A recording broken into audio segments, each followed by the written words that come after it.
Entrar e sair da sala, que Não, não, acho meu que sou Discord eu, tá sou meio eu. bugado, espera aí. Ó, tudo bem, Casta? Tá me ouvindo?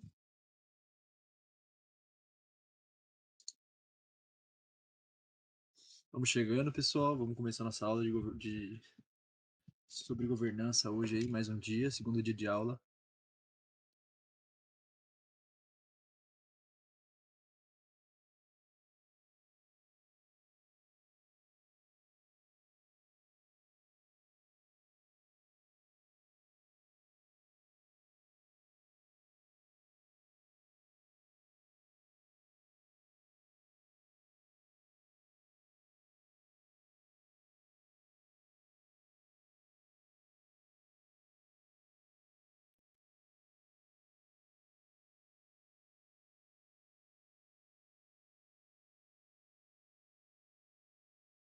Alô, alô? Agora escutou, né? Acho que agora Agora sim. sim, Gabi. Agora sim. Tá bom. Ei, gente, boa tarde. Eu tive que entrar aqui com a conta do João porque meu Discord tá muito bugado, não sei por quê. Mas já daqui a pouco o Casta vai pedir se vocês liberam ele. Mas bem-vindos à segunda aula. Hoje a gente vai falar mais um pouquinho sobre governança. Quero agradecer primeiro o Casta ter aceitado vir aqui dar essa aula, que eu acho que vai ser muito, muito legal. As últimas vezes que eu vi aí as palestras do Casta me inspirou bastante nesse sentido. Esse grupo de estudo, ele é um grupo de estudo patrocinado pela Arbitrum. É um grupo de estudo para as galera começar a aprender um pouco mais sobre governança e começar a se envolver um pouco mais com governança. E no final desse curso, a gente vai ter uma competição, uma mini competição de debates, que vai acontecer no último dia. Essa competição de debate, ela vai ser fechada para alunos que já estão envolvidos com o movimento de debate. Então, vai ser que eles costumam chamar de debate gold, que é quando eles escolhem os debatedores. Então, vai ser um debate bem legal, de alto nível. E essas aulas aqui vão ser realmente para encaminhar e ensinar um pouco mais sobre governança para esses alunos. Mas vou passar a palavra aí pro Casta. Quero agradecer de novo ele ter topado. Acho que vai ser muito legal. A aula do Gui Riba semana passada também, eu acho que foi. Quem ainda não viu, a gente vai postar no YouTube. A gente só tá esperando algumas coisinhas de edição. Mas quem não viu, é legal vocês verem também. O Gui Riba trouxe um pouco de uma visão bem inicial, mesmo assim, do que é blockchain e tal. Então, eu acho que vai ser uma concatenação aí de ideias que vai enriquecer muito mais aí o repertório de vocês. Mas é isso, gente. Muito, muito obrigada. Casta, fica à vontade, o palco é todo seu. Se você precisar de qualquer coisa, pode chamar a gente. O Santiago, o Bonis e eu vamos estar aqui também. Mas é isso. Muito, muito obrigada. Pô, show. Valeu, Gabi. Muito obrigado pelo convite. Agradecer você, agradecer a turma da Modular. Dar os parabéns pela iniciativa que vocês estão trazendo, né, de fomentar discussões como essa em torno de governança, que eu acho que é uma parada muito importante. A gente tem que conversar, né, sobre esse assunto aqui, governança na Web3. E esse é um assunto tão importante quanto imaturo ainda, né, em termos de aplicações práticas, tá, pessoal? Eu vou fazer um preâmbulo aqui rápido. Fiquem à vontade para mandar comentários, mandar perguntinhas no chat que a gente pode ir trocando. Os co-hosts aqui também, se quiserem abrir o microfone e fazer uma intervenção, complementar, puxar alguma pergunta derivada, também fiquem à vontade. Não precisa ser um monólogo, tá? Mas vamos lá, gente. Governança, tá? Antigamente eu digo no ciclo passado, assim, né, na nossa última encarnação, que foi uma encarnação ciclo de 2020, 2021, ainda era um ciclo onde predominantemente a discussão em cripto é sobre grana, né? A discussão em cripto e nossa atuação em cripto ainda é muito mais econômica, digamos assim, do que política. A gente fala sobre maneiras de fazer dinheiro, quais são os tokens que vão subir e vão descer, qual que é a moedinha mágica, a gema, a pool de liquidez do DeFi, qual que é o pré-sale, né? Qual que é a sacada para fazer dinheiro. E isso é até natural se a gente traça um paralelo com a história do Bitcoin, né? A ascensão do Bitcoin no mundo até o último ciclo foi uma ascensão puramente econômica. Bitcoin tem uma raiz filosófica e política muito forte, né? Bitcoin é uma herança do movimento criptoanarquista. Bitcoin foi criado como uma ferramenta anti-poder estabelecido, anti-banco, anti-governo. E ela evoluiu no preço de tela e, com isso, as pessoas que o Bitcoin chamou para terem interesse no seu ecossistema, na maior parte do tempo, são pessoas que têm um interesse econômico, não são pessoas que têm um interesse político, são pessoas que querem comprar o Bitcoin para fazer dinheiro, né? E enquanto majoritariamente nós usamos o Bitcoin para fazer dinheiro, o Bitcoin se torna uma ferramenta econômica. É claro que chega uma hora que o impacto econômico do Bitcoin é tão grande que a gente não consegue mais fugir da discussão política, né? Porque todo aquele impacto econômico começa a ter consequências na ordem política, na soberania dos governos, na política fiscal, na política econômica dos governos. Então agora a gente está voltando cada vez mais para resgatar aspectos políticos de cripto. E cripto tem um lado político, é que a gente não fala muito sobre ele, mas esse lado ele existe desde o seu nascimento, desde a concepção do Bitcoin, ou até melhor falando, desde o nascimento do movimento criptoanarquista na década de 70. Tá? E essa discussão se torna relevante hoje em dia, não só porque o impacto econômico de cripto no mundo tradicional não pode mais ser ignorado e tem consequência política, também ocorre o fato de que nós vivemos uma crise política global, né? Uma crise política global que a gente não vê precedente para ela desde o final da Segunda Guerra Mundial, no ano de 1944, com o Acordo de Bretton Woods, que moldou a ordem global, qual nossos avós, né, foram criados, nossos pais foram criados e nós fomos criados. Então, essa discussão é muito relevante, né? E para a gente falar sobre governança, vamos falar primeiro um pouquinho sobre o estado atual do que é a governança em cripto. E eu vou tecer algumas críticas e vou apresentar para vocês um ensaio que, na verdade, eu ainda não fiz esse ensaio em nenhum outro lugar. Tem alguns conteúdos que eu vou trazer aqui para vocês que são inéditos, né? Pelo menos na minha abordagem do Casta Cripto. Não falei em live, não falei em artigo, não falei em lugar nenhum. Vai ser até uma maneira legal da gente ensaiar algumas ideias novas que eu acho que estão ficando cada vez mais relevantes na nossa discussão em cripto, tá? Muito bem. Então a gente sabe que Bitcoin é uma resposta econômica para um mundo de inflação global, pelo menos. Bitcoin como moeda ou Bitcoin como reserva de valor tem um limite máximo de 21 milhões. Você não pode imprimir bitcoins infinitamente, que nem dólar, que nem euro, que nem yuan, que nem peso, marco, franco, libra, né, real, você tem um limite no Bitcoin e isso faz com que economicamente o Bitcoin seja uma alternativa econômica para as moedas fiduciárias, né? Na verdade, uma alternativa econômica para o arranjo governo-banco central, Estado-banco central, que é um arranjo aonde o Estado ou o governo concede para o Banco Central o monopólio da criação e emissão da moeda corrente, e em contrapartida o Banco Central financia o governo, né? São um arranjo onde um ajuda o outro ajuda um, todo mundo lava a mão de todo mundo no final. Mas propriamente falando, o Banco Central não é do governo, né? No Brasil, o Banco Central é uma autarquia, é como se fosse uma empresa licenciada, e nos Estados Unidos o Banco Central é literalmente uma empresa privada. Tipo, literalmente, assim, tem acionista, tem dono, tem tudo. Uma empresa privada que recebe do governo o monopólio do exercício da emissão e do controle da política da moeda corrente daquele país. Bom, vamos falar agora de soluções políticas, tá? Soluções políticas, e a gente fala nisso em termos de governança, é que em cripto a gente não gosta muito do termo política, né? A gente tenta fugir da palavra política.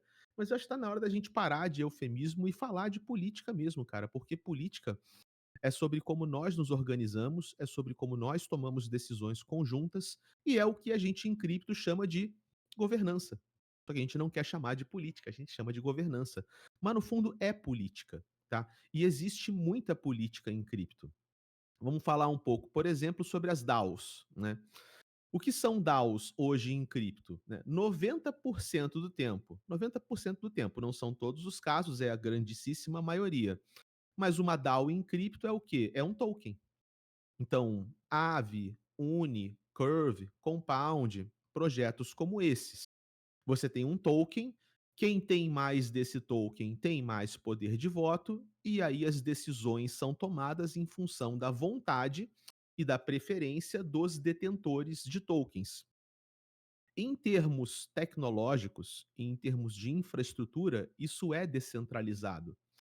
Só que não adianta ser uma infraestrutura descentralizada se quando você vai ver a distribuição do token, você vai ter ali 12, 15 carteiras que têm uma quantidade absurdamente desproporcional de tokens e no final das contas, sociopoliticamente, há centralização de poder. Na verdade, há uma centralização de poder extrema, é super centralizado, porque dentro de um universo de centenas de milhares ou milhões de detentores de token, quem decide os rumos daquele sistema é um punhado de 12, 15, no máximo 20 carteiras, que na verdade o que vai acontecer com todo mundo é o que aquelas 12, 15, às vezes até menos carteiras decidem que vai acontecer. E se você acha que tudo que esses caras fazem é olhar a proposta na blockchain, escolher o que eles acham mais correto e apertar o botão, você está muito enganado, porque esses caras eles têm fóruns de discussão, eles conversam entre si e muitas vezes eles conversam entre si por baixo dos panos, com ligações diretas, porque eles se conhecem. E se eles se conhecem, eles podem se coordenar, e isso aumenta ainda mais, o efeito de centralização sociopolítica nesses arranjos, tá? Que nós chamamos de entidades descentralizadas, mas que no fundo distribuem e exercem o poder com um grau de centralização que deixaria algumas monarquias com inveja, né? Uma facilidade de coordenar e concentrar e articular poder, né, de forma rápida, prática, como poucas vezes vistas aí na história da humanidade. Então esse arranjo não é um arranjo descentralizado, né. A Gabriela falou, ó: "Só quem participa nos fóruns sabe a quantidade de politicagem e articulação política". Sim, né, a gente vai ver isso, por exemplo, a Polkadot tem muito isso, né. Polkadot, cara, é cheia de câmaras de governança, né. Você vota aqui, você vota ali, aí tem uma instância e outra instância, e é tudo transparente, é tudo não sei o quê, mas vai ter ali um conjunto de baleias da Polkadot, que se você realmente quer passar uma proposta para frente, você tem que conhecer essa baleia tem que estar ciente do teu projeto, você vai conversar com alguém para saber se existe alinhamento político para passar aquela proposta, reuniões são feitas para alinhar esses interesses e alinhar essas intenções. E isso muitas vezes pode ser feito de boa fé, ou seja, essas baleias elas se coordenam pelo bem da rede, porque elas desejam que o resultado final daquela decisão seja uma decisão boa, ou isso pode ser feito com intenção de capturar um grant, de botar uma verba em algum lugar, de fazer algum dinheiro. Isso foi uma discussão muito presente, por exemplo, na rachadura da Nouns, né, aquela DAO que tem o óculosinhos, né, a Nouns praticamente rachou ao meio, e o que estava acontecendo na Nouns era uma guerra política, onde baleias barravam propostas de outras baleias, porque aquelas baleias não tinham seus interesses econômicos e políticos perfeitamente alinhados. Então as decisões elas aconteciam pela preferência de uma facção, muito mais do que pelo bem comum do coletivo, que seria uma mentalidade descentralizada. E por que isso acontece, né? Como o Boris falou, isso parece uma assembleia de acionistas, aonde os ouvidos são os com maior quantidade de cotas. Em termos políticos, tá? Nós chamaríamos esse regime de uma aristocracia, tá? Isso é uma escrevi errado, né? Aristocracia. O regime da elite, né? O regime dos emancipados, o regime dos melhores, considerando que os melhores são os mais ricos e por isso têm a capacidade de acumular uma maior quantidade de tokens. Então nota o seguinte, o fato de você ter uma infraestrutura que é despermissionada e como infraestrutura, ela é quase anárquica. Qualquer um pode comprar token DOT, qualquer um pode votar, não existe permissionamento, não existe aduanerismo, né, para você filtrar quem pode ou não pode ser um cidadão daquele coletivo. A infraestrutura é descentralizada, mas o arranjo em cima, ele se concentra como um arranjo aristocrático, onde um conjunto de baleias, e muitas vezes existem fundadores dentre essas baleias ou ultra ricos que investiram muito dinheiro no começo daquela rede, esses caras montam uma elite ou uma classe regente. E no final as decisões são tomadas com articulação política que não acontece na blockchain. A articulação política ela acontece fora da blockchain. E aí sim a decisão ela é ratificada na blockchain. Então a blockchain se torna o quê? O cartório de uma aristocracia. Na prática é isso que uma blockchain como essa vai fazer hoje. Ela simplesmente dá a legalidade descentralizada para uma decisão centralizada. Então, cara, não adianta, e aqui que a gente começa a entrar no tema, né, que eu vou apresentar para vocês hoje, não adianta você oferecer uma infraestrutura de tecnologia descentralizada, se os incentivos econômicos daquela infraestrutura, eles são incentivos econômicos que premiam a centralização. Por que que essa centralização acontece? Na Polkadot, na Curve, na Aave, na Uni, na Cosmos, na Cardano, na Phantom, na Avalanche, em qualquer lugar que tenha votos por tokens numa blockchain. Não é por acaso, não é porque essas pessoas são malvadas. Oh, meu Deus, né, como eles são baleias são malvadas, né, morte às baleias, né. Como a gente falaria: "Morte à burguesia", agora é morte às baleias, né. Vamos fazer uma revolução, que nem a Revolução Francesa ou a Revolução Bolchevique, vamos derrubar as baleias. Não adianta você pensar dessa forma, porque as baleias são um produto do incentivo econômico daquele sistema. Aquele sistema produz baleias. Aquele sistema tem uma teoria dos jogos onde naturalmente o sistema provoca a formação de baleias, porque é assim que ele se torna eficiente.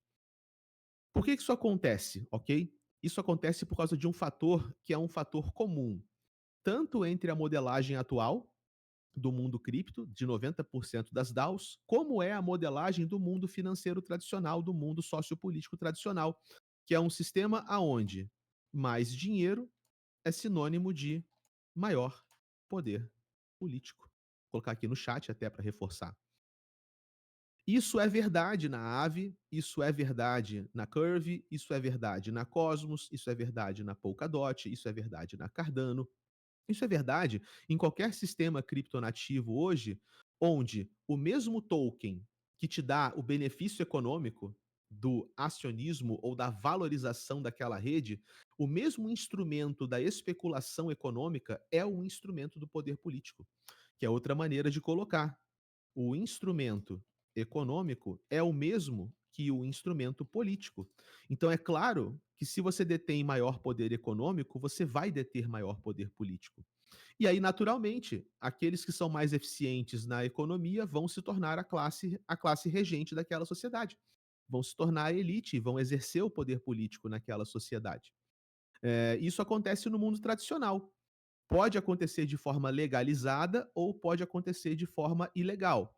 Nos Estados Unidos, por exemplo, isso é legalizado. Você tem o sistema de lobby, uma indústria lá tabagista, né, a Associação das Indústrias Tabagistas, pega 500 milhões de dólares, abre o bolso de um senador, de um congressista, coloca o dinheiro lá e zipa o bolso do senador, e isso é legal, isso é permitido. E aí você acha que vai contar o quê na hora do exercício político? Vai contar a sua escolha na urna, o seu ballot lá, o que você marca, ou vai contar os 500 milhões de dólares que foram colocados no bolso daquela classe política? É óbvio que no final das contas o dinheiro manda. Quando isso não é legalizado, isso ocorre de forma ilegal e redes de compra de poder político são montadas, né, por baixo do sistema. No Brasil, a gente tem isso tanto nos governos de esquerda quanto nos governos de direita. Por exemplo, ou mensalão ou rachadinha, tá? Por quê? Porque a base central não faz nada sem dinheiro, né? E se você precisa movimentar a base central para que a política se torne efetiva, a única escolha de qualquer liderança política é comprar o poder de voto diretamente da base central.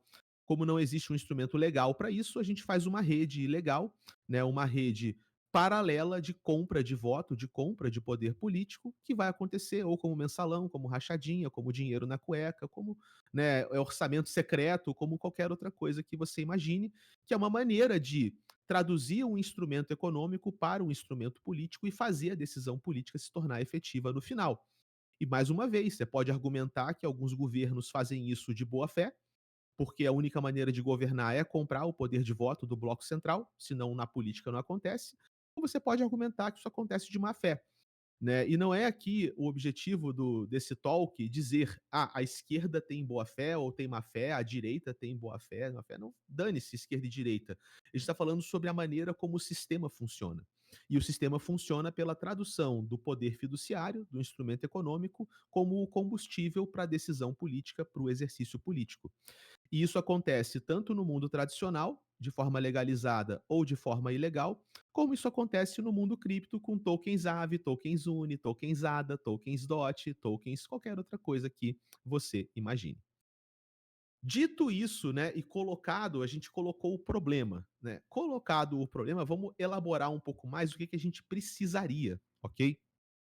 Primeira coisa, assim, em cripto, gente, tem mais um problema e é uma desvantagem de cripto quando a gente fala sobre organização sociopolítica em cripto e organização sociopolítica no mundo tradicional. Quando você pega o regime de uma DAO, aonde quem tem mais token consegue votar mais, o regime político, no final das contas, né, qual é o tipo de arranjo político? A gente não fala sobre isso, né? Aquela DAO, ela funciona como uma democracia, aquela DAO funciona como uma aristocracia, aquela DAO funciona como uma ditadura, aquela DAO funciona como um regime anárquico, né? Isso depende da concentração dos tokens.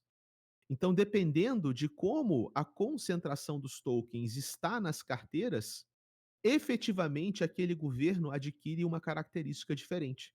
Então, como a gente falou, se você tem, por exemplo, 12, 15 carteiras que detêm poder de voto suficiente para decidir as coisas sozinhas, nessas 12, 15 carteiras, então você tem um regime aristocrático. Agora, se você tem, por exemplo, uma DAO, aonde o fundador separou 90% dos tokens para ele, e esse cara vota com 90% do poder de voto naquela DAO, então você tem uma ditadura. Você tem um déspota, né? Você tem um cara que pode exercer o poder autoritário, né? Seria um regime como é que a gente fala? Autocrático, né? Seria uma autocracia. Se você, por exemplo, pega uma DAO e você forçadamente distribui a mesma quantidade de token para todos os envolvidos, então cada indivíduo tem o mesmo poder de voto, então você está emulando um sistema democrático, onde uma pessoa significa um voto. E você pode usar isso ou para eleger representantes, ou você pode fazer democracia direta, que é as pessoas com o mesmo poder de voto, elas opinam individualmente em cada uma das propostas. Tá? Então a gente tem que discutir o seguinte: não adianta só largar o token e falar, beleza, se virem com o token e votem com o token. Porque nós temos que propor para as pessoas qual que é o sistema político. Entendeu? DAOs são desprovidas de um arranjo formal de sistema político. Algumas DAOs até ensaiam uma constituição, mas não existe, por exemplo, um sistema que é o que a gente tem nas democracias capitalistas, aonde a constituição é exercida por uma distribuição entre três poderes e os três poderes têm que obedecer e fazer valer a constituição nas suas decisões, né? Executivo, legislativo, judiciário. Uma DAO não tem nada disso. Muitas vezes, quando uma DAO tem uma constituição, ela é tipo aquela parada lá de termos do Facebook que a gente mal olha, nem não quer nem saber, só dá next, assina e vai embora. E as decisões da DAO, né, o poder de voto exercido por essas baleias ou por essas pessoas, não leva em conta que existe uma constituição e que essa constituição tem que ser obedecida para reger aquela sociedade. Tá? Antes de eu aprofundar mais, pessoal, eu vou dar para vocês um panorama de onde é que vêm essas ideias, tá? Porque muitas vezes o pessoal vê aqui, eu já vou puxar perguntinhas do chat também, tá? Muitas vezes o pessoal vê aqui um careca cabeludo, né, e fala: "Caraca, meu irmão, mó careca cabeludo, né? Sei lá, um ripongo da blockchain viajando na maionese". De onde é que vem essas ideias, né? Essas ideias não é só o careca cabeludo aqui que puxa, tá? Eu vou compartilhar a tela e eu quero mostrar algumas coisas para vocês, para a gente aprofundar a discussão, antes de eu falar sobre valocracia, tá? Dá uma olhada, pessoal, nesse livro aqui do Balaji, Network States. Para quem não sabe, Balaji é o ACO da Coinbase, né? É um indiano, e ele escreveu esse livro chamado O Estado da Rede, tá? Onde basicamente ele argumenta o seguinte: nós estamos migrando de uma era de estados-nação geofísicos, Brasil, México, Estados Unidos, Rússia, China, Índia. Nós estamos migrando de uma era aonde os coletivos são estados-nação geofísicos para compartilharmos o mundo com estados-nação digitais, que só existem na nuvem da internet, tá? E isso acontece de várias formas, tá? Por exemplo, blockchains, na visão do Balaji, e eu concordo com ele, blockchains podem ser consideradas o protótipo de um estado-nação. Então, quando a gente fala de Polkadot, a gente fala de Cosmos, Ethereum, Bitcoin, Avalanche, Phantom, plataformas de contrato inteligente, ok? Ou até o Bitcoin como uma rede, que é uma plataforma meio ruim, mas o pessoal ainda tenta programar lá em cima. A gente está falando que esses caras podem ser o protótipo de um futuro Estado-nação. Então você estar na Polkadot não é só, tô fazendo um pool na Polkadot, tô comprando um dog, tô caçando uma gema aqui na Arbitrum. Você, na verdade, está se comportando como cidadão de um Estado-nação. E isso vai ficar mais claro enquanto o tempo passa, e essas discussões que a gente está tendo cada vez mais sobre os problemas da governança nessas blockchains, isso reflete essa mentalidade. Para pensar, cara. Uma blockchain, ela tem moeda própria. Um Estado-nação também. Então, como o Brasil tem o real, Polkadot tem DOT. Essas blockchains, elas têm algum sistema político em vigor. Então, por exemplo, na Polkadot são aquelas inúmeras câmaras de governança, o OpenGov da Polkadot. No caso da Ethereum, é uma coligação dos 12 programadores de client, mais uma conversa com um conjunto de validadores e a Ethereum Foundation. No caso do Bitcoin, é a organização dos core devs e um papo com os mineradores e com o grupo de validadores de Node. Então, cada blockchain ela vai ter o quê? A sua própria maneira de fazer política, que é como é que a gente decide se vai ter um hard fork, como é que a gente decide qual que é a próxima atualização da blockchain, se vai colocar uma feature ou não vai. Então existe um arranjo político. Ou seja, moeda própria, os dois têm. Arranjo político próprio, os dois têm. O que que falta? Um Estado-nação, ele tem defesa, ele tem um exército. Só que isso também existe nas blockchains. É claro que no caso de uma nação geofísica, você tem que defender a sua fronteira geofísica. Então você tem um exército, são pessoas com pistolinhas, com arma, com bases, para mapear a fronteira e defender a fronteira de indivíduos de uma outra nação invadindo o seu território. No caso de uma blockchain, quem é o exército? Quem é a defesa? São os validadores. Então, quanto mais validação uma blockchain tem, né, mais nós validadores, melhor distribuída ela está nos 5 continentes, mais resiliente aquela blockchain é a um ataque. Então, realmente, cara, blockchains, enquanto elas crescem, né, e elas ganham impacto, e elas ganham evolução, elas parecem cada vez mais com estados-nação. E uma outra ponta dessa equação são as grandes corporações, que são como super países privados. Vamos pegar um exemplo atual do nosso país, olha a briga entre, né, o X e o Alexandre de Moraes, por exemplo. Cara, se você pode falar que é só um cara que bloqueou o X, né? A culpa é do cara, a culpa é do careca. Eu não acho que a culpa é do careca. O nosso arranjo permite que esse careca exerça esse poder. Então, na verdade, quem está bloqueando o X não é uma pessoa. Quem está bloqueando o X é o nosso governo. Se isso acontece porque uma pessoa deu uma canetada, tudo bem. O nosso governo é estruturado de forma que isso pode acontecer. Então, no fundo, o que a gente tem é uma disputa entre o nosso governo e uma empresa. Só que essa disputa, cara, é muito mais que uma disputa trabalhista, é muito mais que uma disputa por uma empresa que não pagou impostos. Essa é uma disputa que envolve a soberania do fluxo da informação no país. É uma soberania que fala que tem uma empresa parceira da empresa X, que está no mesmo guarda-chuva, que tem uma rede de satélites que cobre o nosso país. E que você não tem como censurar uma conexão Starlink, por exemplo. Não estou falando que deva ou que não deva, mas do ponto de vista, a ameaça que uma empresa como o X representa para um país que não gosta da empresa X é uma ameaça tão grande quanto a ameaça de um outro país querendo atacar a sua própria soberania.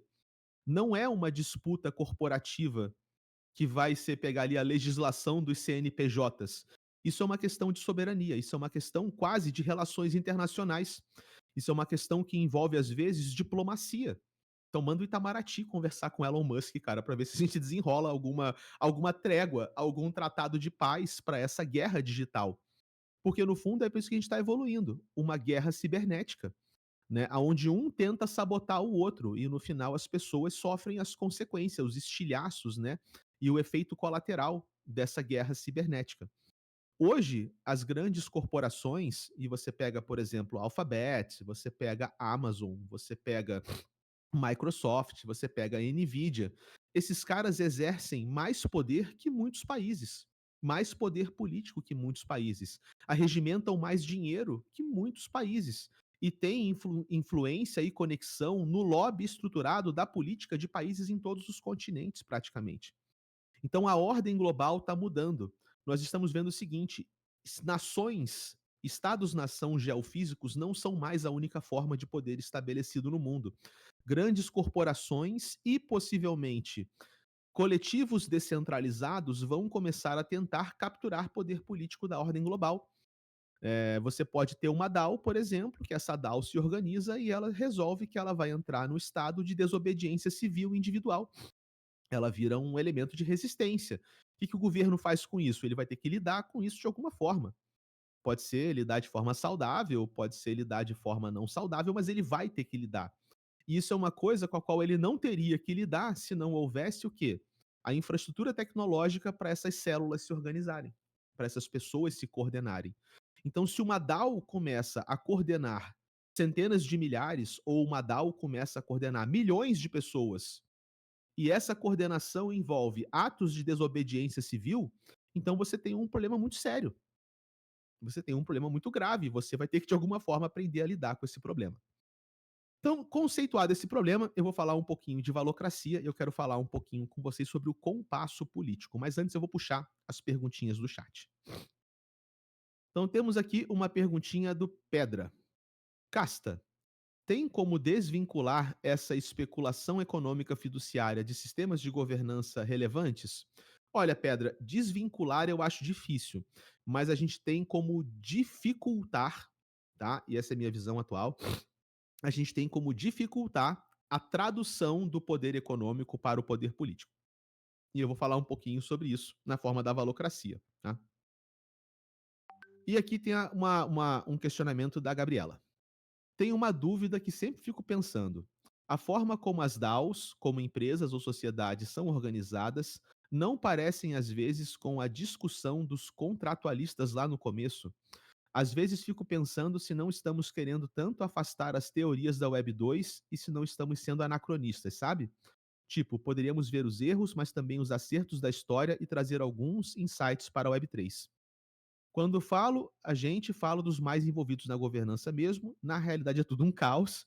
Se for ver lá dentro como a Optimism decide como distribuir milhões de dólares, por exemplo, é um caos total.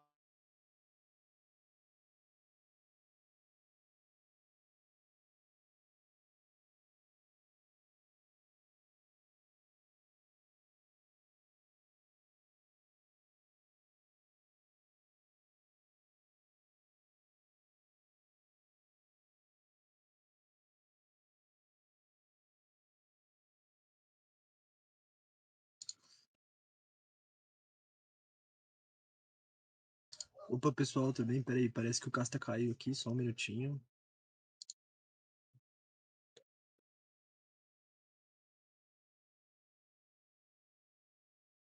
Fiquem todos tranquilos, eu também achei que eu que tinha caído, mas foi cair.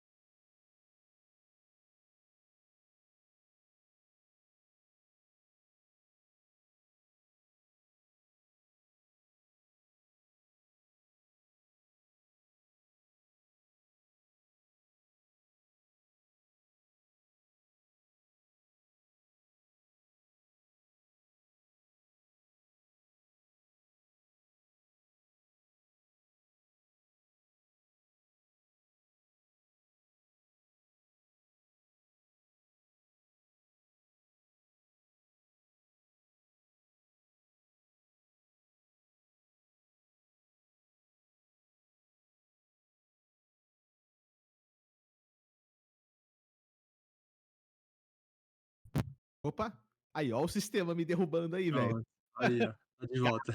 Vai falar do sistema pra você ver só, mané. Acho que eu quero comprar um Starlink agora. Tô com medo. A internet caiu aqui em casa, eu troquei pro 4G. Foi só falar a verdade, velho. Olha só, o sistema é foda. Cadê meu chapéu de alumínio? Deixa eu pegar meu chapéu de alumínio, espera aí. Ai, ai. Eu cheguei a concordar com a Gabi, até antes de eu cair. Tá me ouvindo? Que o meu Tô também tá ouvindo. ruim. Ah, então tá bom. Eu ouvi até você lendo a pergunta. Ah, tá. Então ok, então deixa eu responder sua pergunta. Eu concordo contigo, tá, Gabi?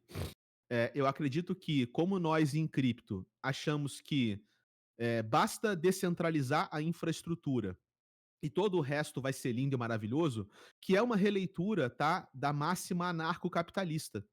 Faça um mercado econômico completamente livre e todo o resto será lindo, bom, justo, belo e maravilhoso. Porque a mão invisível do mercado vai resolver todos os nossos problemas. Se isso é verdade, se a mão invisível do mercado resolve todos os nossos problemas, para que ter preocupação política? Para que se preocupar com sistemas políticos? Basta você fornecer uma infraestrutura de livre mercado e o mercado se torna o Deus. E o mercado regula tudo. E tudo é resolvido pelo mercado. E o que a gente está vendo, óbvio, sinceramente, para mim, dá até vontade de falar. Porra, é óbvio. Não é assim que funciona a vida real, cara. Não é assim que funciona. Então a gente vai ter o quê? A formação de aristocracias em cima do que seriam esses sistemas descentralizados de livre mercado. E isso é um aprendizado que a gente está tendo em cripto que é desnecessário, porque esse aprendizado vem do mundo real. É assim que as coisas acontecem no mundo real. Junte poder econômico e poder político, o que você acha que vai acontecer? Formação de cartel, formação de oligopólio, e no final você tem ali uma aristocracia que regula tudo no final das contas e compra o poder político e deforma as regras da sociedade ao seu próprio interesse, comprando a decisão política que acontece no final das contas. Então a gente realmente precisa fazer o que em cripto? Estudar sistemas políticos. Então não adianta só fazer uma DAO. Você tem que fazer uma DAO e falar, cara, essa DAO, ela emula algum sistema político conhecido ou essa DAO propõe um sistema político novo. Mas ela não pode apenas largar o token na selva econômica e achar que largar o token na selva econômica vai vir ali a mão invisível do mercado e aí o mercado toma o lugar de Deus, né? O mercado é a sabedoria suprema e a resposta para tudo. E aí daqui para frente todo mundo vai dar as mãos e uma super utopia anarcocapitalista vai tornar a vida melhor para todo mundo. Então, dito isso, eu agora vou fazer um ensaio com vocês sobre uma parada que eu estou estudando há bastante tempo e a gente depois encaminha para eu falar um pouquinho sobre valocracia. Quanto tempo a gente tem, Gabi? Ah, pode, assim, normalmente fica até umas 3, mas se você quiser ficar mais, não tem problema, fica a seu critério. Tá. Não, eu vou ficar em torno das 3. Vamos respeitar o horário e depois se o pessoal quiser bater um papo de perguntinha, aí a gente deixa solto com as perguntas. Mas para tempo da gravação, né, do conteúdo, vamos preservar. Eu vou convidar vocês a conhecerem isso aqui, ó. O compasso político, velho. Agora a gente vai entrar na, na toca do coelho, cara. Agora a gente vai entrar na toca do coelho. Só para eu ter uma noção, diz aí se alguém aqui do chat já ouviu falar alguma vez sobre o compasso político, né? Enquanto isso eu vou falar algumas coisas aqui. Muita gente nunca ouviu falar, né? Ah, o Dre já ouviu, do Keep Bored. Não, né? Cara, eu não sei assim, gente. Eu vou falar. Isso aqui não é sobre a verdade universal. Vou falar sobre a minha experiência, tá? Porque a gente tem nossas próprias redes, né, de pessoas que se afinam mais. Mas eu vou falar da minha rede. A minha rede em cripto e no geral as pessoas que se aproximam do Casta Cripto, elas são pessoas, e agora eu vou usar algumas palavras com muito cuidado.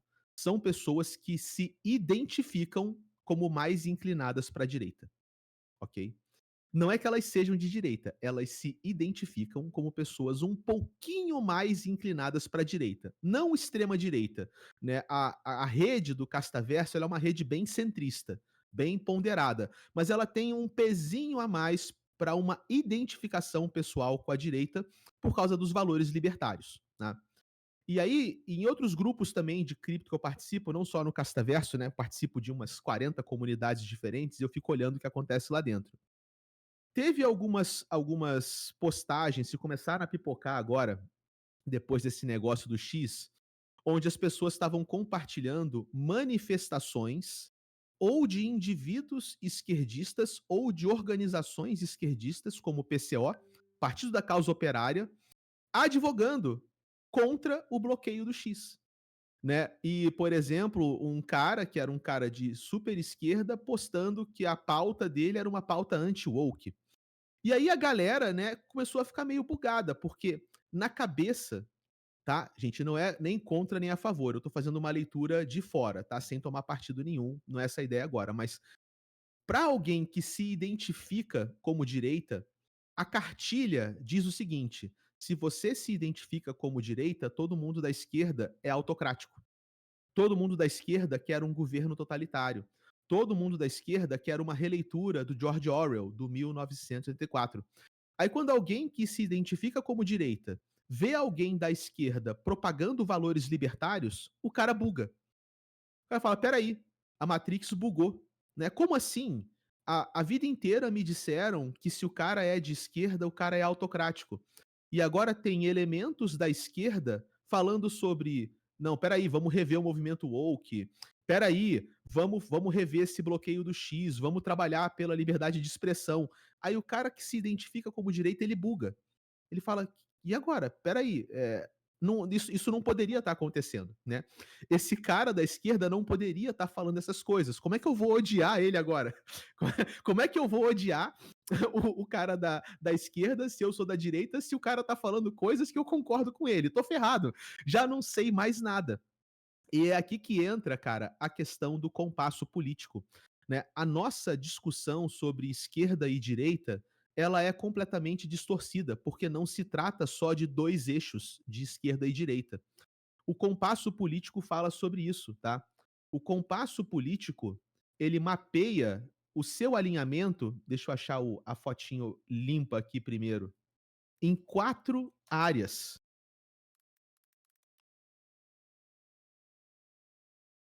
Ah, o Boris já ouviu falar.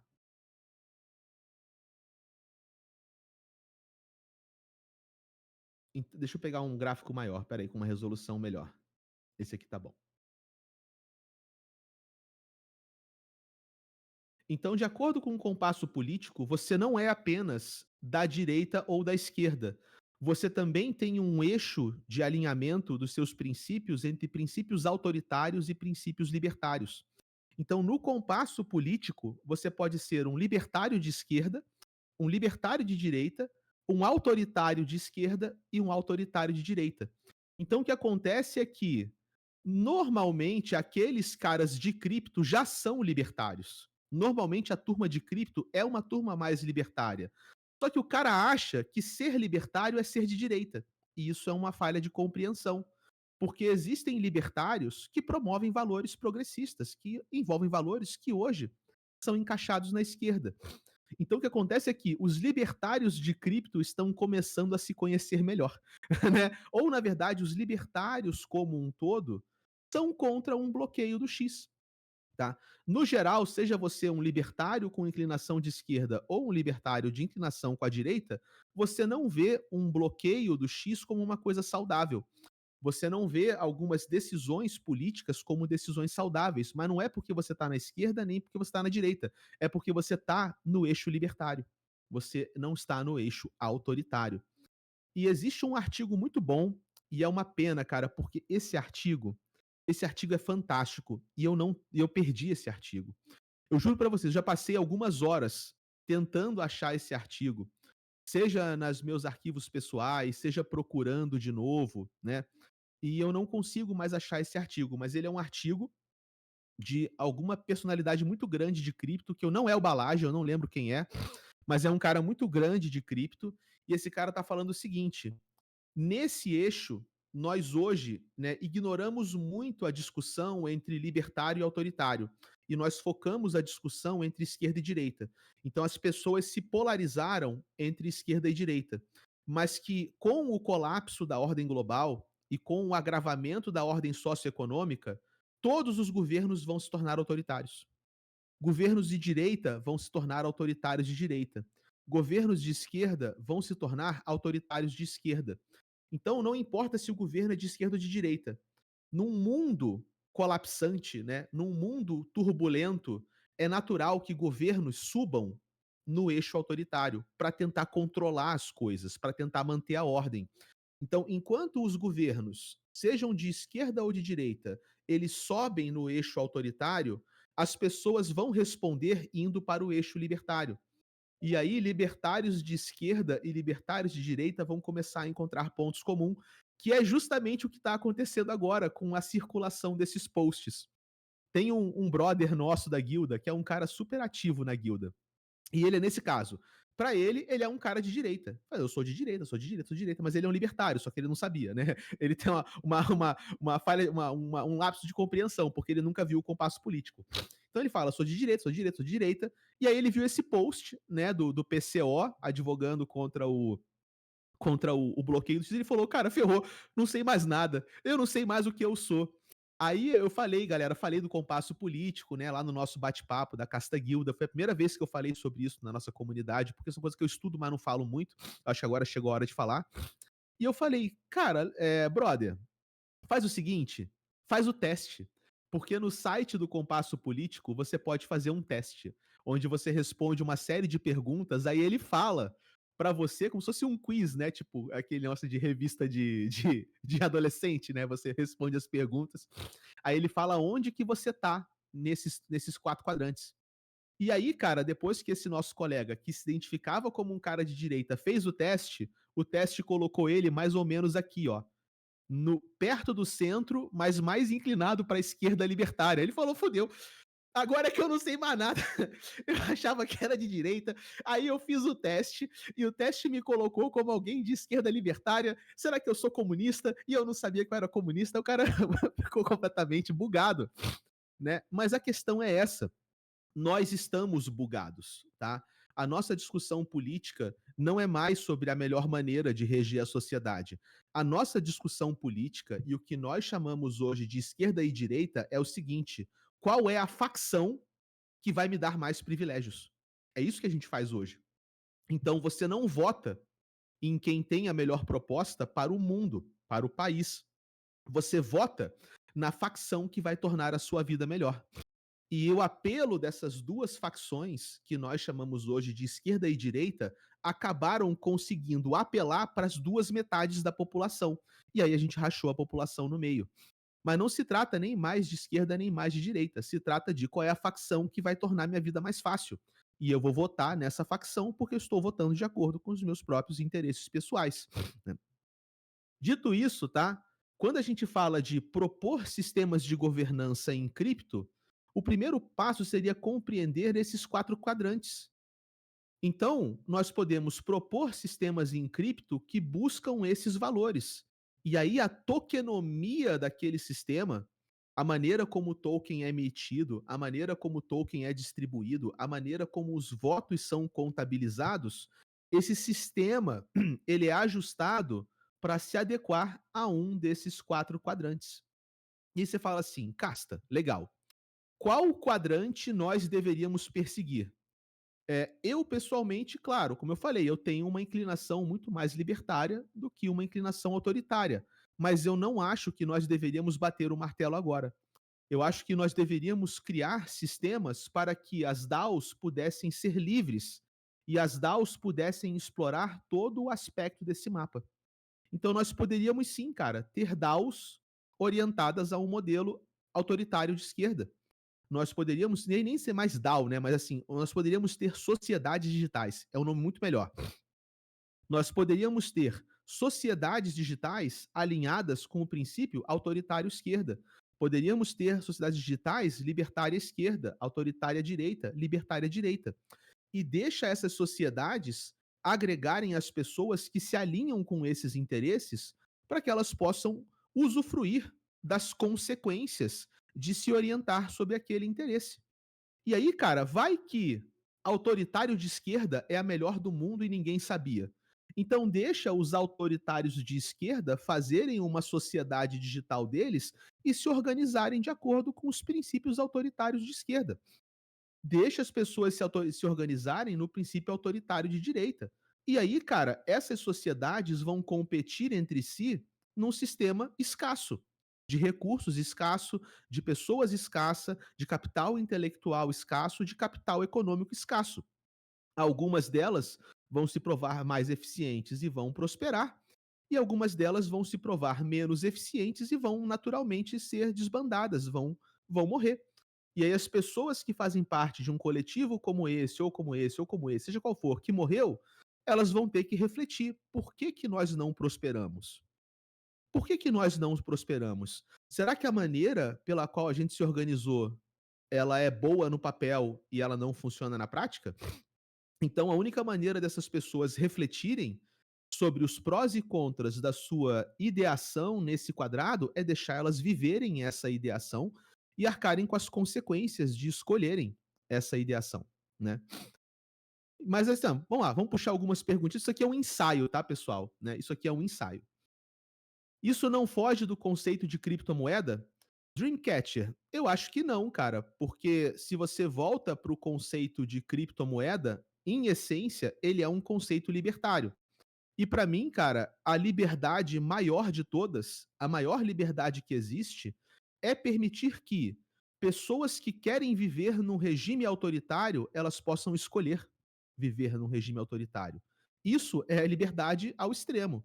Cara, beleza, adoro liberdade, mas eu quero viver num sistema onde eu tenho empregabilidade plena e onde o Estado fala o que eu tenho que fazer porque eu não quero me preocupar com mais nada. Você deveria ser livre para viver num sistema como esse, caso você queira? Se você pensa em oferta e demanda, existe demanda para um sistema autocrático. E existem pessoas que querem viver num regime autocrático. Então, por que não deixar que essas pessoas se organizem de forma autocrática? Que elas sejam livres para se organizar de forma autocrática. Se isso vai ser bom ou ruim para elas, se isso vai ou não gerar, vai ou gerar ou não vai gerar prosperidade para elas, isso é uma questão delas. E elas vão ter que ter a liberdade de se organizar dessa forma e vão ter que ter a liberdade de responder e de arcar com as consequências desse tipo de organização na própria vida delas, tá? Eu, pessoalmente, não faria parte de uma sociedade digital autocrática, porque para mim não faz sentido. Meu estilo de vida, eu não gosto de que alguém me mande o que eu tenho que fazer. Mas isso é uma coisa pessoal do Casta, né? Entendeu? E aqui tem mais uma fala da Gabi. Tanta coisa para criticar e falar sobre isso. Tem gente que quer mexer com governança, mas fala que quer ser apolítico. Nada é apolítico. Claro, nada é apolítico, porque você toma uma decisão que impacta na vida do indivíduo, né? Se você não se preocupa com política, sinto muito, a política se preocupa com você. E mesmo que você seja apolítico, a política vai influenciar a sua vida e ela pode tanto tornar a sua vida melhor, como ela pode tornar a sua vida pior, né? Muito menos governança, né? Tem que agradar o rei, o amigo do rei, dançar na corda bamba, falar que não é política é só um meio de se isentar, né? Aqui o Pedra, sempre que eu ouço o Casta falando, eu me sinto numa ágora. É, que legal, né, Pedra? Tem um pouco dessa coisa meio socrática, né? Tipo, discutir a ideia só pelo mérito da ideia, sem dizer para as pessoas qual que é a resposta certa, né? Bem legal, eu gosto dessa pegada também, né? É por isso que eu falo que eu sou um filósofo, né? Não é à toa que você sente que tá numa ágora. Porque a gente aqui tá filosofando sobre o problema. Eu não tô dizendo para você, né, ser de um lado, ser do outro, ir para cima, ir para baixo, ir para direita, ir para esquerda. Eu tô só conceituando o problema. Se você coloca nesse compasso, gente, tá? Normalmente o que acontece? Essa aqui é uma leitura boa, tá? Essa leitura aqui do lado. Se você vai para cima no compasso, você subiu no compasso, você acha o seguinte: o governo deveria controlar a sociedade, o aspecto político da sociedade, o que as pessoas podem ou não podem fazer. Então, quanto mais você sobe, mais você acha que a gente tem que criar um conjunto de regras para definir o comportamento social. Quanto mais para baixo, mais você acredita que não, o governo deveria deixar as pessoas livres para elas fazerem aquilo que elas desejam, na medida do possível. Quanto mais para baixo, mais você acha que deveria ser a qualquer custo. Se você vai mais para a esquerda, aí não é mais uma questão social, é uma questão econômica. Então, quanto mais para a esquerda, mais você acha que o governo deveria o quê? Controlar a política econômica. Planejamento central econômico, tabelamento de preço, estatização dos bancos, regimes ultra sofisticados de impostos, subsídios econômicos, por exemplo, né? E se você vai mais para a direita, você acha que o governo não deveria controlar a política econômica. Então a gente deveria, por exemplo, no extremo, separar o dinheiro do governo. Os governos deveriam usar Bitcoin. O governo não deveria ser capaz de imprimir sua própria moeda, o governo não deveria coletar impostos, o governo não deveria tentar regular o mercado, o governo não deveria imprimir dinheiro, né, coisas como essa. Então, você pode ter, por exemplo, um grupo de pessoas que acha o seguinte: olha, a economia tem que ser controlada, mas o comportamento social tem que ser livre. Ou o governo tem que controlar a política econômica e o governo tem que controlar a política social. Aí você vai para o extremo autoritário. Ou o governo não deveria dizer o que as pessoas têm que fazer, mas ele deveria controlar a economia. Então, por exemplo, uma sociedade de bem-estar, né? E aqui entra, por exemplo, um governo como aqueles governos nórdicos, né? Europa, né? Europa, Noruega, Dinamarca, que tem, por exemplo, o governo mexe muito na economia, ele tem muito bem-estar social, muito controle de política fiscal, mas ele não diz o que as pessoas têm que fazer. Então o cara pode, sei lá, tem uso recreativo de drogas muitas vezes, né? Não tem questões em relação à orientação sexual das pessoas, tem muito mais liberdade civil, liberdade de expressão, você pode falar o que você quer e tal. E tem também o eixo super libertário, que é o governo não deveria controlar a política econômica e o governo não deveria controlar a política social, libera geral, cada um faz o que quer e seja o que Deus quiser, né? E é claro que assim, que no geral, pessoas moderadas, elas tendem a gravitar no centro. Então elas gravitam no centro e têm uma inclinação um pouquinho mais para o lado ou uma inclinação um pouquinho mais para o outro, e os extremistas, eles costumam ficar numa borda, né, desse quadrante de questão sociopolítica e questão socioeconômica. Aqui tem alguns exemplos, isso não é perfeito, tá? Mas se você vai, por exemplo, para o eixo máximo do autoritarianismo, você vem para um comunismo soviético. Se você vai para o eixo máximo, você tem um sistema anárquico. Se você vai para o sistema máximo aqui do eixo da direita, você tem o Deep State, os Illuminates, né, os reptilianos que controlam tudo na sombra. Se você vai para a extrema aqui, você vai ter uma super república confederativa. Então são maneiras de você enquadrar, né, os regimes aqui. Então minha ideia é, cara, quando você fizer um coletivo digital, uma sociedade digital, que é uma evolução de uma DAO, primeira coisa que você pensa, eu como sociedade digital, aonde que eu quero estar nesse quadrante, né? E aí você vai escolher um sistema que faz sentido para você, né? Aqui o Flucindo fez uma crítica interessante, né? Criar uma sociedade digital autocrática é possível, mas não faria muito sentido considerando a mentalidade e objetivos daqueles que buscam a criação dessas organizações. Assim, isso já é uma crítica que vem depois, né, Flucindo? Depois que a gente fala, é tecnicamente viável? É tecnicamente viável. Faz ou não faz sentido para mim? É uma outra discussão. Faz ou não faz sentido para a maioria das pessoas de cripto? É outra discussão. Faz ou não faz sentido para pessoas no mundo? É outra discussão. E aí é que eu vou no sentido, cara. Eu nunca participaria de uma sociedade digital ao estilo soviético. Eu nunca participaria, ok? Não é do meu interesse. Mas, se existem pessoas que querem se organizar assim, então eu acho legal que elas possam, porque aí pelo menos elas param de tentar fazer isso acontecer em lugares que não são compatíveis com isso, né? Deixa elas tentarem, velho, né? E ver se for bom pra elas, que seja bom pra elas. Aqui tem um outro exemplo, tá? Onde você vai para um extremo de, né, Iron Fist, né, mão de ferro, Corporate Police State, que são estados de militarismo extremo, o paraíso do livre mercado, a utopia da esquerda, né? Então são maneiras de você encaixar, né, aonde é que você fica. E aqui no meio, né, os centristas democráticos inofensivos, né? Aqueles que não chovem nem molham, né? Ou como diria meu tio, tão emocionantes quanto um copo de água morna, né? Digamos uma coisa assim. Mas assim, esses gráficos, tá, pessoal, não são perfeitos, tá? Colocar as coisas no compasso político é mais difícil do que parece. E eu vou explicar por quê. isso aqui é um outro gráfico, e esse gráfico começa a traduzir o compasso político para cripto, ok? Como é que seria se a gente traduzisse o compasso político para cripto?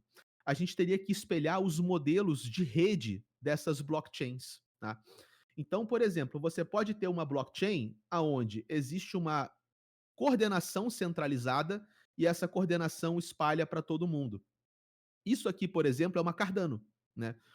Se você pensa num modelo onde tem uma centralização, mas existem elementos de hierarquia, isso pode ser uma Ethereum com segunda camada, ou isso pode ser uma Polkadot com parachain.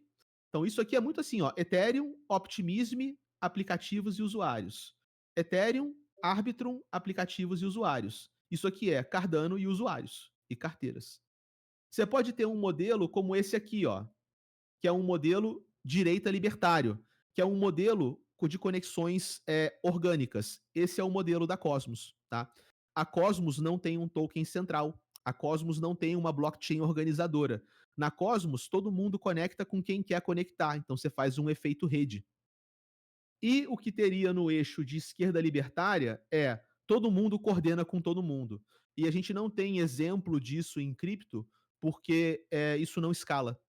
Não dá para você fazer uma rede com, sei lá, milhões de nós e esses milhões de nós terem coordenação perfeita entre si mesmos. Então acaba que no eixo libertário você é empurrado para uma solução como essa por limitações de tecnologia, por não ter vazão tecnológica para uma coordenação perfeita ponto a ponto, tá?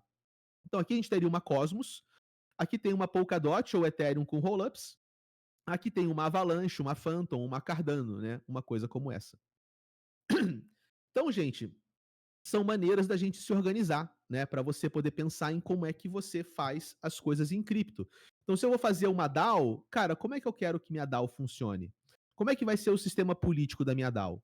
Por exemplo, esse modelo aqui, cara, também é o modelo de uma União Soviética, né? O regime soviético, eu não quero falar comunismo, socialismo, eu vou pegar o exemplo específico, tá? Da tentativa dos soviéticos de implementarem o que eles consideravam um regime socialista. No regime soviético, em particular, esse era o modelo. Você existe lá alguns prédios onde tem alguns engravatados, esses caras decidem tudo e eles forçam suas decisões em todos os agentes da sociedade, né? Então, uma economia de planejamento central com uma mão de ferro. Esse aqui é um modelo mais parecido com um modelo que a maioria dos países democráticos capitalistas existem, onde você tem uma constituição, e a constituição é o eixo, é o centro, e você tem uma divisão, e aqui tá até bom, né? Porque tá em três. Uma divisão em três poderes, e os três poderes se colocam em xeque, e os três poderes têm o dever de fazer valer a Constituição. E você depois poderia ter uma coisa como essa que a gente não tem paralelo, que seria quase como um sistema feudal, né, ou um sistema tribal, né, diferentes tribos e diferentes feudos que se conectam entre si, né, para formar uma espécie de reino, né? E aqui você tem um sistema que só funciona em comunidades fechadas. Então, por exemplo, um grupo de 25 hippies que comprou uma fazenda e eles vivem fora do sistema, né, no mundo do amor e da paz, plantando mandioca e comendo salada, e todos eles coordenam tudo entre si o tempo todo, né? É que é muito difícil você escalar um sistema como esse para mais que 50, 100, que dirá 1.000, 500.000, 2 milhões de pessoas, né? Porque não tem como você ter o desperdício dessa coordenação extrema, ele torna a sociedade ineficiente, tá? Dito isso, vou só fazer um fechamento sobre a valocracia, tá? Eu não vou dar uma aula de valocracia aqui, porque já existe uma aula de valocracia no YouTube, tá? No meu YouTube. Eu vou puxar essa aula para quem quiser assistir depois. A valocracia,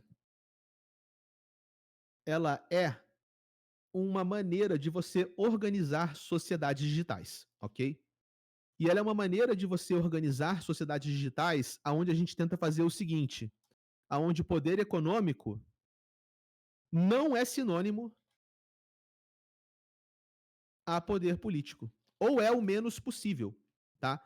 Então, numa valocracia, a gente distribui o poder econômico de forma diferente pela qual a gente distribui o poder político, e a gente tem algumas tokenomias que tentam evitar a tradução de um para o outro. tá? Não é perfeito, porque não tem como fazer isso perfeito, mas a gente tenta criar incentivos econômicos para que não haja tanta tradução de poder econômico contra poder político.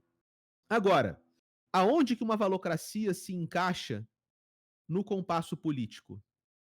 Deixa eu achar o compasso político aqui. Sabe qual é a grande sacada? Uma valocracia, ela é configurável. E você consegue, tá? Eu estava até pensando nisso hoje, pensando pra caramba nisso hoje antes dessa aula. Onde que eu encaixaria uma valocracia aqui? E a resposta é, depois que vocês entenderem como a valocracia funciona, vocês vão ver o seguinte, cara, dá para fazer valocracias que navegam por qualquer um desses quadrantes. Dá para fazer. A valocracia é um sistema tão configurável que você pode fazer uma valocracia de esquerda autoritária, uma valocracia de esquerda libertária, uma valocracia de direita autoritária, valocracia de direita libertária. Depende de como você distribui. Mas a sacada é, seja qual for o seu quadrante, a valocracia, ela tenta preservar essa faculdade aonde, se você quiser, você consegue oferecer uma boa separação de poder econômico e de poder político. E nós temos hoje alguns exemplos de valocracia. Temos duas valocracias que estão operando, está em desenvolvimento, tá? O sistema está 90% pronto, mas a filosofia, tá? A filosofia dessas valocracias é mais ou menos essa. A gente tem a Casta Guilda, que é a nossa própria comunidade, Casta Guilda, né? A nossa associação de estudos tecnofilosóficos. A Casta Guilda, ela é mais ou menos alguma coisa como uma esquerda autoritária. Por quê? Porque, apesar da gente ter, né, todo o sistema da guilda, a guilda ainda é do casta, cara. Então, assim, em última instância, as decisões mais importantes da casta guilda sou eu que tomo, né? Tem coisas que eu consulto a comunidade. Então, por exemplo, quando a gente foi fazer um programa de membros no YouTube, e esse programa de membros, ele oferece algumas coisas que um assinante da casta guilda também tem, antes de eu abrir o programa de membros no YouTube, eu consultei a comunidade. Eu falei, comunidade, eu tô pensando em fazer isso, a ideia é mais ou menos essa, isso aqui vira uma porta de entrada, depois o cara pode virar guilder. E aí apresentei e falei, vocês aprovam? E a comunidade aprovou. Agora, se eu quisesse, eu poderia ter ido lá e poderia ter feito, né? O fato de eu querer consultar a comunidade não torna isso menos autoritário, porque foi a minha decisão consultar a comunidade. Então, hoje, a gente tem uma valocracia onde o casta ainda exerce muito poder. É uma espécie de autoritarianismo de esquerda, por quê? Porque eu exerço o poder pensando no coletivo, pensando numa pauta mais progressiva, em ouvir a opinião de cada um. Então, tem uma inclinação autoritária de esquerda. Agora, a gente tem também a Moonvilla. E a Moonvilla é a valocracia da Moonbeam, que é uma máquina de engajamento para capturar recompensa na Moonbeam, aonde os protocolos vão consultar a Moonvilla, se a Moonvilla quer aquela campanha e se a Moonvilla quer aquele dinheiro. Então, se a Moonvilla aprovar, aquela campanha acontece. Se a Moonvilla não aprovar, a campanha não acontece. Para você fazer engajamento e recompensa. Nesse caso, a Moonvilla aparece muito mais no eixo direita libertário. Porque apesar de eu ser o fundador da Moonvilla, eu só vou fazer as primeiras tarefas e depois eu vou deixar a comunidade decidir. Eu vou largar a mão. E aí ela vai funcionar como uma coisa libertária de direita, bem livre mercado.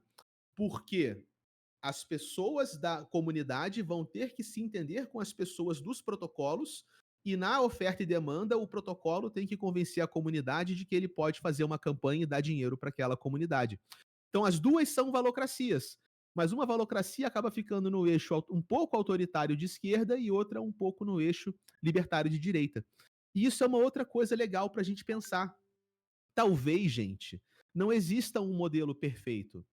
Talvez, dependendo daquilo que você quer alcançar, você ter uma inclinação em um desses quadrantes seja a melhor maneira, entendeu?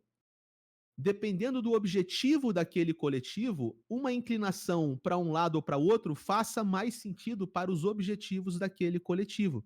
Basta que, uma vez que as regras sejam colocadas, que elas sejam regras bem cumpridas, né? Porque o que estraga muitas vezes é a corrupção, onde todo mundo acha que o jogo tem uma regra, mas tem uma elite que corrompe as regras. Isso pode acontecer no azul, no vermelho, no roxo ou no verde. E aí que entra a blockchain. Porque o que a blockchain vai fazer? Você concordou com um conjunto de regras que puxa para o libertário de esquerda? Legal, mas vamos ter certeza que essas regras valem. Você concordou em participar de um coletivo que puxa para o autoritário de direita? Legal, mas vamos ter certeza que essas regras realmente valem. E aí a gente vai poder falar. Sabe aquela máxima que todo mundo fala? Comunismo não funciona. Ah, o cara de direita fala isso, né? O cara que acha que é de direita, ele fala: comunismo não funciona.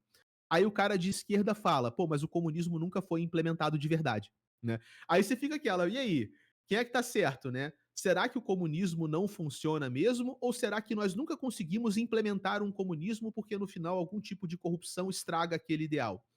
Né? Com um blockchain, você consegue pelo menos montar sistemas de melhor confiança para que um grupo de pessoas que acredita que o comunismo nunca foi plenamente implementado, que pelo menos entre si elas tenham a chance de implementar e fazer esse experimento para elas tirarem a própria prova.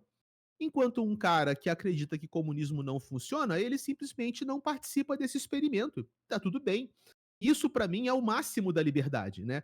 Ter um arranjo global tão livre que pessoas que não querem ser livres têm a liberdade de abrirem mão da sua própria liberdade. Sacou, gente? Mas tá bom, é isso que eu queria passar para vocês, né? Esse era o ensaio filosófico que eu preparei. Eu depois vou pensar nesses assuntos com muito mais calma, né? Eu tô consumindo muito conteúdo sobre isso e eu vou fazer ensaios mais elaborados sobre isso, né, na live do Casta Cripto, e também vou fazer uma trilha sobre isso no curso que eu vou lançar, né, em outubro. Também ficam todos convidados para conhecer. Mas é realmente essa ideia, a ideia do meu trabalho, né, como filósofo, é explodir cabeças, né? É isso que eu faço. É explodir cerebelos. Conseguiu. Ai, ai. É isso aí, Gabi. Passo a bola para você de volta. Não, se a gente se deixasse, eu ia ficar falando aqui o dia inteiro também. Ia ficar tirando dúvida, perguntando as coisas. É até legal. Ó, travei o som aqui. Vocês estão me ouvindo? Tamo sim, Gabi. Ah, tá. É até legal, Cássia, que você trouxe essa divisão de casas, que, enfim, esse grupo de estudo está sendo realizado junto com o Instituto Brasileiro de Debates, né? E no meu grupo de debates na UFMG, cada universidade tem a sua sociedade de debate. E na sociedade de debate da UFMG especificamente, a gente era dividido em 4 casas, alinhado com essa ideologia, né, digamos assim, política. Então, tinha os mascates, por exemplo, que eram os libertários de direita, tinha os alferes, que eram os autoritários de direita e tal. E cada grupo, né, fazia seu processo seletivo e antes dos debates a gente tinha aulas, assim, sobre política. Então foi muito legal que casou certinho isso que você trouxe, eu até mandei mensagem aqui para eles falando sobre isso. Os alunos que vão participar do debate não estão vendo essas aulas ao vivo, mas eles estão assistindo depois. Mas eu achei muito legal que casou certinho e, nossa, se pudesse falar aqui é, o dia inteiro, né, Cata? Porque realmente as DAOs, né, gente? Tipo, eu acho que vai ser muito bom, inclusive, pra galera até da Arbitrum depois assistir essa aula também. Porque, gente, tipo, se vocês verem como as decisões são tomadas, envolvendo muito dinheiro, envolvendo decisões importantíssimas. Vocês não sei se vocês já viram aquele meme no Instagram, um que tem os gatinhos, que os gatinhos ficam, aqueles gatinhos um batendo no outro, e não sei o quê. É assim que as coisas são decididas nas DAOs. E é muito isso, porque a galera realmente fala que não é política, que é decisão técnica e que não sei o quê, mas no fim, gente, acaba sendo política, porque nós somos seres políticos, né? Na realidade é isso. Mas, Casta, muito obrigada. Nossa, foi incrível. Eu tenho certeza que todo mundo aqui no grupo, né? Se pudesse ficar perguntando o dia inteiro, eu vou ficar perguntando aqui. Mas vamos ver de marcar e, né, já deixo aqui o convite também para você voltar quantas vezes você quiser, se você quiser fazer coisa em conjunto, a gente sempre tá aberto aí. Eu quero agradecer muito, muito, muito mesmo você ter topado vir dar essa aula aqui. Essa aula vai para o YouTube, eu também vou te mandar depois, a gente baixa a gravação e te envia. Mas É isso, se você quiser responder mais dúvidas ou se quiser sair também, porque é domingão, né, gente, vou tá esse domingo é sempre complicado. Mas quero agradecer mesmo e qualquer coisa que você precisar, a gente tá aqui também. Show de bola. Vou só bater a pergunta do Bones então e a gente encerra, né. Ele perguntou se tem como definir um token democrático onde a quantidade de tokens não faz diferença sem impactar no preço. A resposta para isso, Bones, é que se você só tem um token e esse token ele tem poder econômico, não tem como. Porque se você fizer isso, o token perde seu valor econômico e aí você não tem por que comprar e vender. Dá uma olhada, Bones, na Valocracia, tá? Porque na Valocracia, cara, a gente cria 2 tokens justamente para resolver esse problema. A gente cria um token para poder econômico e um token para poder político. E ainda são tokens não fungíveis, são NFTs, tá? Porque se eu quero separar poder econômico e político, a melhor coisa que eu faço é criar um token para cada um. Começo de conversa, pô. Né? Se eu junto tudo no mesmo token, vai ser muito difícil separar depois, velho. Então a gente começa criando um token para cada coisa. Olha só que ideia sensacional, né, meu irmão? E aí, tendo um token para cada coisa, a gente consegue fazer dinâmicas de tokenomia e de regras de carteira diferentes para o poder econômico, diferentes para o poder político. Essa é a base da valocracia. Depois confere lá. Eu vou deixar até o site aqui de novo para vocês do nosso manifesto. E tem também o link da live do YouTube que eu coloquei para vocês. É isso aí, gente. Muito obrigado. Deixar aí um grande abraço. A Luciana perguntou: tem livros que explicam mais sobre valocracia? Então, Luciana, não tem porque eu sou o inventor da valocracia. É por isso, eu que inventei esse negócio. Então, como eu inventei, eu ainda não escrevi um livro. Só tem um manifesto.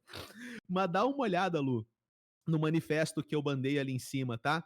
Já tem outras pessoas hoje usando a valocracia. Por exemplo, o time da Blockful, eles estão programando um sistema inspirado na valocracia, né? A galera do qual é?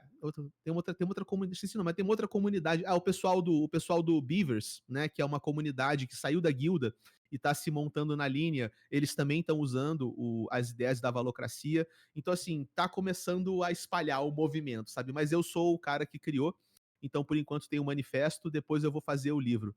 Inclusive relatando as experiências, né, de como é que foi, como é que está sendo montar. Todas as reuniões da guilda, todas as reuniões da guilda são gravadas, porque isso vai ser o registro histórico de como nós montamos a casta guilda como uma valocracia, os nossos erros, os nossos acertos, as dificuldades, as ideias, o mapeamento é tudo gravado, é tudo arquivado, porque depois se a gente for fazer um documentário, né, tem todo o registro histórico desde o dia zero, tá tudo catalogado e mantido em dia. É isso, gente. Vamos lá, senão não acaba nunca. Valeu, Gabi. Valeu, turminha da Modular. Foi um prazer participar hoje com vocês nessa tarde aí de domingo. Nada, obrigada a você, Cata. Pessoal, se vocês quiserem mintar o segundo NFT, eu mandei o link. E é isso, a gente vai mandar por e-mail também, vamos mandar os links por e-mail também. Mas muito, muito obrigada. A gente se vê no próximo domingo. Próximo domingo a gente vai ter a presença da Romy, que é uma grande amiga minha que é fundadora aí do Itkeep, um braço da Ethereum na América Latina. É envolvida com diversas governanças, é badge holder da Optimus, foi quem indicou, inclusive, o João para ser badge holder lá dentro. E é uma querida, vai trazer aqui pra gente ferramentas de governança, governança na prática mesmo, como se envolver, como pedir grants, como entrar nesse mundo doido aí político. A Romy é uma pessoa muito bem articulada politicamente, então vai ser muito legal para vocês terem essa aula aí com ela. E ela me disse que vai fazer um portunhol, então vamos ver como vai ser semana que vem. Mas é isso, gente. Um beijo para vocês. Nos vemos domingo que vem. Um grande abraço.